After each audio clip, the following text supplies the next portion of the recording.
about childhood cancers as a follow-on from the World Cancer Day, which took place on February the 4th, earlier on this month. Thank you, Dr. Chibuzo, for coming on the program. It's a pleasure, always a pleasure to have someone from the diaspora come and join us on this program. Thank you. Thank you for having me. I know you're a pediatric oncologist. Can you tell us a bit about what exactly a pediatric oncologist is and why talking about, childhood cancers is important at this time? So a pediatric oncologist is a pediatrician who has done further training in pediatric oncology, which is basically cancer in children. So I started out as a general pediatrician and then did more subspecialty. And now I'm a pediatric oncologist. And the reason why it's so important to talk about childhood cancer is because it's one of those things that is easily missed. Nobody ever thinks a child can have cancer. So kids come into the hospital with these non-specific symptoms. We think about all our differential diagnosis, but nobody ever thinks of cancer as a differential. And because of that, a lot of childhood cancers get missed. And we know that if you diagnose a cancer early, the prognosis and the outcomes are better. So the more we talk about it, the more we raise awareness about it, the more people will start thinking, maybe that child that I've been treating for malaria for the last 6 weeks may have cancer instead of malaria. So that's why it's really important to keep talking about childhood cancers. No, thank you, because recently we had the World Cancer Day, and obviously so many cancers: breast, prostate, cervical. Those are the ones that really get a lot of the headlines. And justifiably, because they're very common. But the childhood cancers are there, and one alarming statistic I read recently was that Africa would carry about 50% of the global burden in childhood cancers by the year 2050. And that's because, we're not picking it up. We don't have enough treatment facilities for it. But we really need to be thinking a child can have cancer. And furthermore, a child's cancer can easily be treated. So it's something that it's important that we talk about and we think about, both as doctors, physicians, diagnosticians, whoever it is. We need to be having a higher index of suspicion when it comes to children than we do have. So can you tell us what kind of cancers are common in children? So the most common cancer we see in children are the leukemias, usually the acute lymphoblastic leukemias, followed by the lymphomas. And then, interestingly enough, the brain tumors are also up there when we talk about childhood cancers. Then we have the bone tumors, the sarcomas, the rhabdomyosarcomas, the Ewing sarcomas. But the top ones are your leukemias, your lymphomas, and your brain tumors. And I think that's the thing, is when you describe those three, those are so easy to miss, because the symptoms for early blood cancers, it's not something you pick up. It's the same lethargy, not feeling well, very non-specific. And brain tumors, when does that begin to show? So can you tell us, there are a lot of doctors who listen to this program.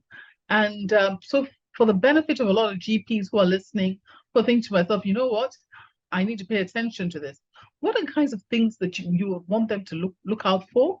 And how do you want to increase their level of suspicion for childhood cancers? Excellent. So the basic thing is to have a high index of suspicion, like you rightly pointed out. When you're treating a child for the same thing over and over, they're not getting better. Instead of switching your drugs, why don't you do a simple test? A simple CBC, a full blood count, will tell you all you need for a leukemia, for example, which is the most common thing we see. So if you keep an open mind on your differential diagnosis, not every child has malaria. Not every child has typhoid. Those recurrent fevers can be a sign of your decreased white cell count. The kid is immunocompromised. So always have a high index of suspicion. Do as many tests as you can, not just your malaria parasites. A simple CBC, you're seeing an elevated white cell count. The hemoglobin is low. Platelets are low. When you have two abnormal cell lines in a blood count, always think about leukemia. When that child comes to you with persistent headache, instead of migraine, giving them Tylenol, going on to narcotics, get a simple CT that will pick up a brain tumor for you. So it's just having a high index of suspicion and being able to do the test, which can help you pick up these things. Because like I said before, the earlier you pick it up, the better the outcomes for your patients. You know, what you've described is so common. Two abnormal cell lines in a CDC that a lot of people would say, that's just so common. Low, don't forget we have sickle cell, there's just so many reasons for, an abnormal count. How much further should they take it? And when they see an abnormal count like that, what do you want them to do? Must they do a blood film? What next? You just nailed it on the head. The next step is when you see the abnormal blood count, get a blood smear. The same blood smear you're using to look for malaria parasites. Instead of just looking for the parasite, look at the cells. Are the cells homogeneous? Do they all look the same? You shouldn't have homogeneous cells in your blood because we have different types of cells. But if all the cells there look exactly the same, that should point you to the suspicion that could this be a leukemia. So should I do a flow cytometry and more sophisticated testing? But a blood film is always the first thing we do. Even here in the United States, you get a blood smear, look at it under the microscope. And even if you don't know what you're seeing, if all the cells look exactly the same, then that should raise some concerns that something is going on there that shouldn't be. And is this for the leukemias or for the lymphomas or for both? So leukemia, lymphomas are different because they technically shouldn't be in your blood. They're more in the lymph nodes. But the lymphomas are easier to diagnose. For example, Burkitt's, which is the most common lymphoma we see in Africa. This kid's coming with a huge jaw mass. When you see that protrusion on the jaw, you know what you're dealing with. Or if it's a Hodgkin's lymphoma, you'll see the lymph nodes in the neck. Those ones are easier because the kid will come in with some sort of swelling that will point you in the direction to go to. So the blood film is just for the leukemias. Okay. And then for the brain tumors, how do they present? How do you want the GPs to look at them and to pick those up? So the classic finding you're going to have is early morning headache and vomiting. A child wakes up first thing in the morning, oh, my head hurts, and then he throws up and he feels better. Anytime you see that combination, you're dealing with a brain tumor. People should not wake up with a headache. If you're waking up with headaches and then there's vomiting that makes the headache better, you're dealing with a brain tumor. No ifs, buts, or whats. The other thing you should look for is... Would that apply? Sorry, can I just jump in? Would that apply for adults too? Even for adults, yes. Unexplained early morning headaches. Early morning headaches with vomiting. Once they vomit after it and they tell you, oh, I feel so much better after vomiting, you should think of a brain tumor. Or a new onset squint. So you see a child, all of a sudden they develop a lazy eye. One eye is wandering all over the place. That tells you there's something going on in the brain. Sometimes you will not have these physical symptoms. You'll see a child's behavior change. Suddenly, a very good student who was straight A's, never got into trouble, all of a sudden he's getting all D's, he's fighting, he's aggressive, his behavior has changed. That can be a sign of a brain tumor also. So anytime you have something that is pointing to problems within the head, it may not be a brain tumor, but there's definitely some signs of increased intracranial pressure. The best thing to do is always get some sort of scan. An MRI will be the best, but if you don't have an MRI, a CT can do as well. Now that's very, very, interesting and very, very important. Particularly now we're having, when you talked about fevers, we're currently having a diphtheria outbreak.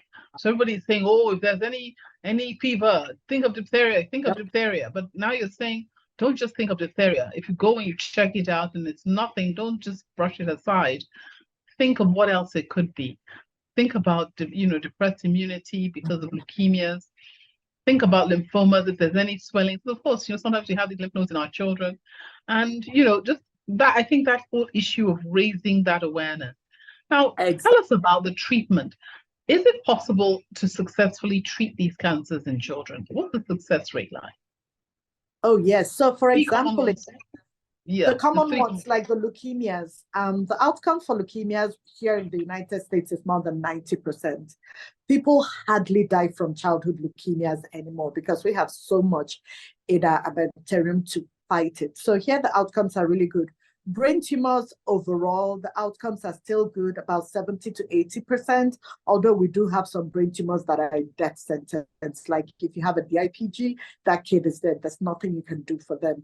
But overall, the pilocytic astrocytomas, the medulloblastomas, the common brain tumors you see, the outcomes are quite good. Even the lymphomas have a really good outcome. So the three most common childhood cancers in general, outcomes are really good, but you have to diagnose it early and you have to treat it appropriately. And if I could go back to the lymph nodes, like you rightly pointed out, kids always have lymph nodes. A malignant, if you have a lymph node from an infection, it's painful. You touch it, it's tender. That is a good sign. If you're touching a lymph node and it doesn't hurt, that's a red flag right there. If the lymph node is growing despite your antibiotics, that's a red flag. And then if there are other symptoms like weight loss, night sweats, even fevers, then that's another red flag that could be a malignant lymphadenopathy. Yes. Now that's you know, it's very interesting you should say that, because in Nigeria, I don't believe we have a plan for childhood cancers. I was reading that Ghana, Zambia, Senegal, they've all got programs for childhood cancer. They've got treatment plans that are included in their insurance, their health insurance, for treating childhood cancers. But it's something that we're yet to develop. How important is this? It's critical. It's really critical that we develop a childhood cancer plan for Nigeria, because we know the incidence of childhood cancer around the world, including Nigeria, is increasing. With globalization and industrialization, it's just going to get worse. And like you said, in the next couple of years, Africa is going to bear the burden. So if we don't have a plan on how to treat it, then the next generation of kids will be severely impacted. So I have a friend of mine who does oncology outreach in Kenya. She goes to Kenya once a year and just does cancer education for the physicians there. And then some of them every year come over to the United States and get some training. But this is a collaboration between the government and that hospital. With that, they've been able to successfully train some really good oncologists in childhood cancers that can take care of the hospital in Kenya. So that's something I would advise the Nigerian government look for. There are so many oncologists in the diaspora. It's not just me, that are pediatrics and adults. If they can get some sort of linkage where people can come and get trained, and then physicians in the diaspora or other people that are trained in oncology can come to the big hospitals in Nigeria and train people, so that you get Nigerian doctors can learn the cutting edge medicines we're doing today, the immunotherapies, the targeted therapies. Chemotherapy is falling by the wayside, especially with adult medicine. And this is something we need to bring back home. So that would be something to think about for. Thank you very much. And I'd like to say that the Healthcare Federation of Nigeria will be reaching out to you to see how they can develop this. Thank you. Thank you, Dr. Orbi, for coming on the program. It's also a pleasure to have you here. Thank you for having me. I understand you run a foundation specifically for childhood cancers. Can you tell us, why did you start that? What were the cases? I know you told me offline that you had some specific cases that you saw that really pushed you into this. Can you describe what happened with them and why you were, your heart was touched so much that you had to set up this foundation? Okay, so while during residency at Lutz, I met a boy who was 2 years plus some years, and taking history from him, I told the father that we would investigate the child for leukemia. And the father was very upset and was like, how can you say that this boy, had leukemia? Isn't leukemia a kind of a cancer? And I said to him, yes, and children too do have. His mom was very upset. Long story short, he had leukemia, And at the time he was admitted into the oncology ward, I had left the emergency and moved on to the oncology ward. And so I and the boy became very good friends. At the end of the first admission, the parents had sold everything they had. They sold their television, sold their radio, to be able to maintain treatments. And when he left, he didn't come back again until the day he passed. And that was because the parents said they couldn't afford to do what they did during that first admission. They had other responsibilities. There was rent to pay, transportation, other children, feeding, and whatnot, So it was a sad, sad, sad thing for me. And he wasn't the only one. We had another child who was, being held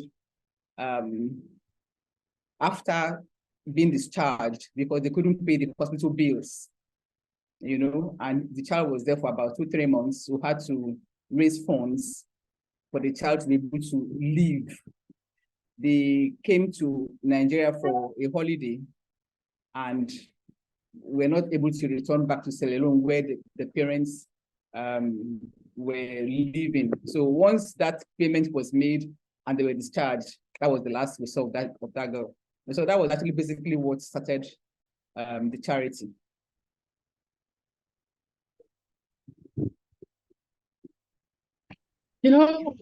These things are heartrending.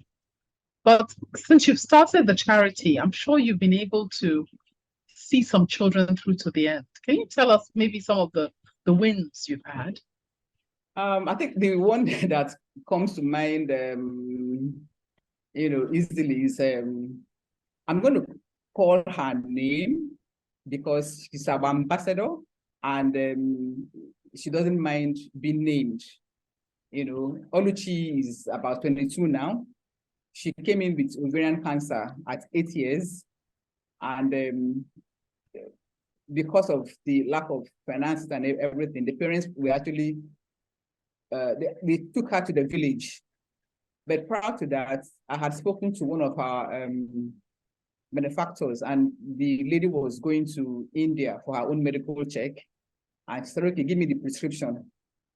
And she got all the medicines that Oluchi needed, and by the time she came back, Oluchi was already in the village. And then one day I called the mother that, where you've not been coming for treatment, what's going on? The mother said, look, we've gone to try another type of treatment, long story short, they came back, commenced her treatment, survived, and was so impressed by how she was treated that she wanted to be a nurse. And by the time she finished her secondary school education, the mother reached out to us and was like, she wants to be a nurse. How can you help? So, okay, get the form at LUT and see what happens.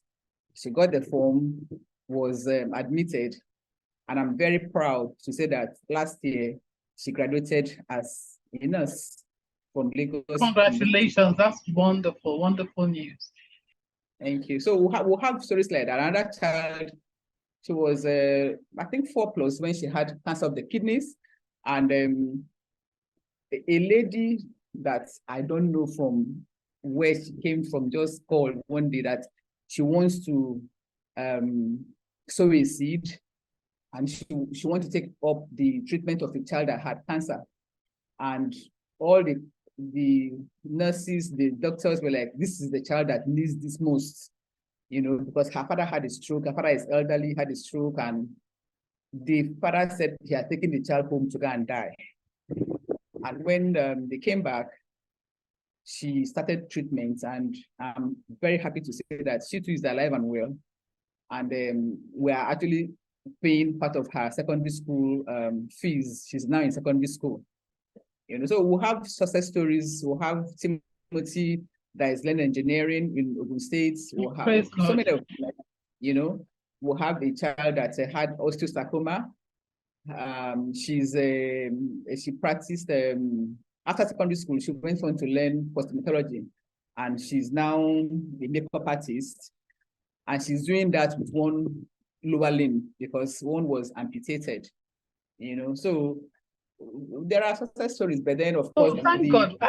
If I can just interrupt you, how does it, Yes, if, for example, people are listening and people are touched, and like that lady before, they want to sow a seed into a child's life and just help a child through this crisis, knowing that they can overcome it and live healthy and productive lives. How can they do that? How can they reach out to you? Well, they can call us, on our number 080-33-156-908. And then we take it up from there, or we are asking, when the doctor Please repeat the number, just in case they want to write it down. Please repeat it. Okay, 080-33-156-908. When the tutor was talking about twinning or programs for Nigerians, we have a body.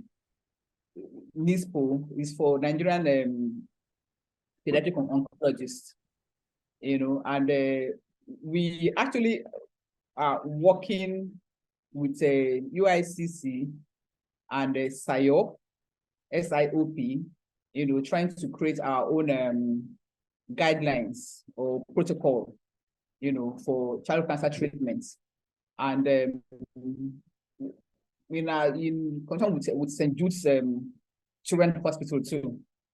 So we are doing things. Yes, it's not as fast as we want it to be, but then we have people who are willing to do as much as for these children. No, that's great. That's great. I'm hoping that after this program, a lot more people will reach out to support, the work that you're doing. So before we go, do you have any last words? Because we have just a couple of minutes left. Like a few last words for our listeners. Yes, the most important thing really for me is that I want every Nigerian to know, because that's one of our mission, to try to educate every Nigerian, whether man, woman, children, that children too do have cancer, and they need as much support as they possibly can. Many people are talking about adult cancers and do not pay attention to the children, and that is very, very sad, because it is these children, if they grow up, that will become the adults. Yes, of course, and that's why we're doing it here now. Dr. Chibuzo, do you have any last words for our listeners?